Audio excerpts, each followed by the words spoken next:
蓝忘机紧紧抱着他，像在悬崖边的一根藤纠缠住，别去！我想要他死。可藤怎么能将他从深不见底的悬崖拯救？温潮如何肆无忌惮，归根结底不过是因为有个温家。魏无羡抱了个箩筐蹲在厨房门边上摘豆角，中午他提的想吃豆角焖面，两人又去了趟超市买了豆角和五花肉。温家是海外起家，虽说国内生意做得大，根却在外面。如果要搞垮温家，就要从根断绝。蓝忘机将揉好的面团包裹上保鲜膜放在一边，坐下来和魏无羡一起摘豆角。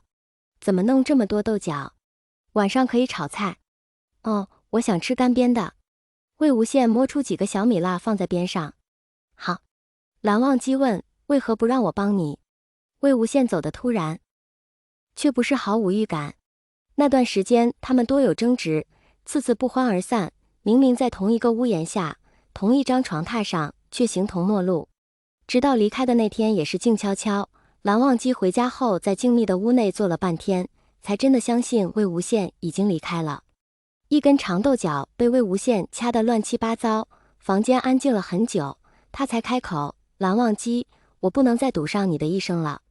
那天如果不是蓝忘机拉住他，或许他真的会把刀捅入温潮的心脏。他在孑然一身去国外之前，又怎么知道自己会用什么样的手段去报仇呢？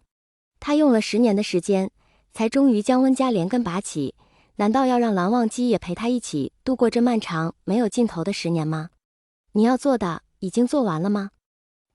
魏无羡把豆角丢给蓝忘机，转身从冰箱找了2瓶汽水，丢了1瓶给蓝忘机。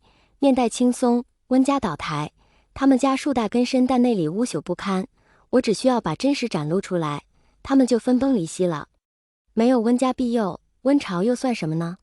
逃了3个国家，被偷了钱包，冻死在马路边也没有人理会，然后被他一脚踹到冰冷的河里，和污浊的垃圾一起沉浮，那是属于温潮的归处。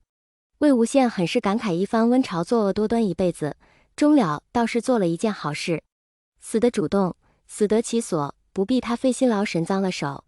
10年如果单从时间上论是真的很久，但特地拎出来说一说这几年发生的事情，又不过3言2语。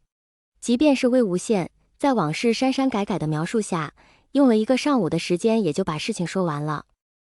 蓝忘机听出他刻意隐瞒的部分，没有继续追问，撩起袖子将面团扯成面条。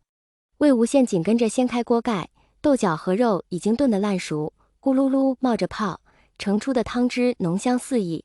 转头面条被盖在豆角上，蓝忘机将分次加入汤汁，将面条焖熟入味。魏无羡看了一眼，好香，要是有酒就更好啦。我不喝酒。蓝忘机说。那冰箱里怎么还有辣椒？魏无羡暗想，没说出声，问，你今天难得休假，准备做什么呢？蓝忘机动作一顿，有事。去看看我爸妈。魏无羡摸了摸鼻子，可我不是没有驾照吗？蓝忘机见他沉默不语，魏无羡忙笑道，如果不方便也没事，我可以打车去的。方便。蓝忘机熄火打开锅盖，温暖香味弥漫一室，饭后我送你。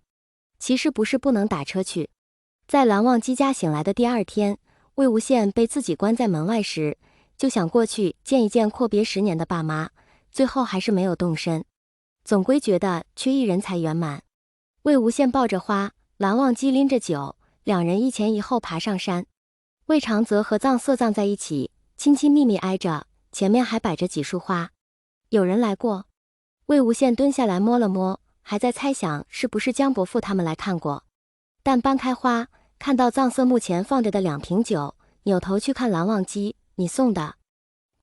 这么多年，魏无羡叹了口气，盘腿坐下，把花一边一束摆了上去，老爸老妈，我来看你们了。又伸手捞过蓝忘机手上的2瓶酒，伸手开了，一瓶倒在藏色面前，另一瓶自己喝了。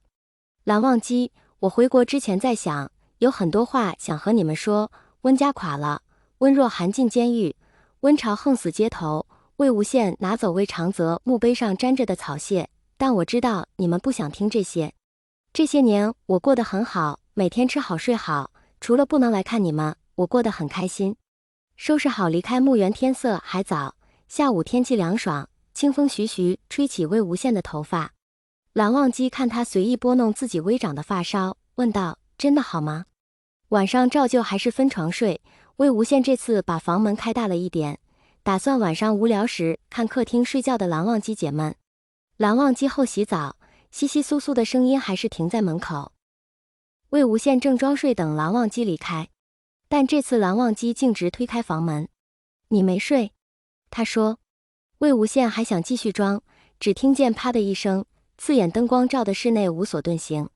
他睁开眼，装模作样打了个呵欠：“这么晚了做什么呢？”“我只是晚上吃多了有点失眠，刚刚就快睡着，你把我叫醒了。昨晚你也没睡，干嘛这么敏锐呢？”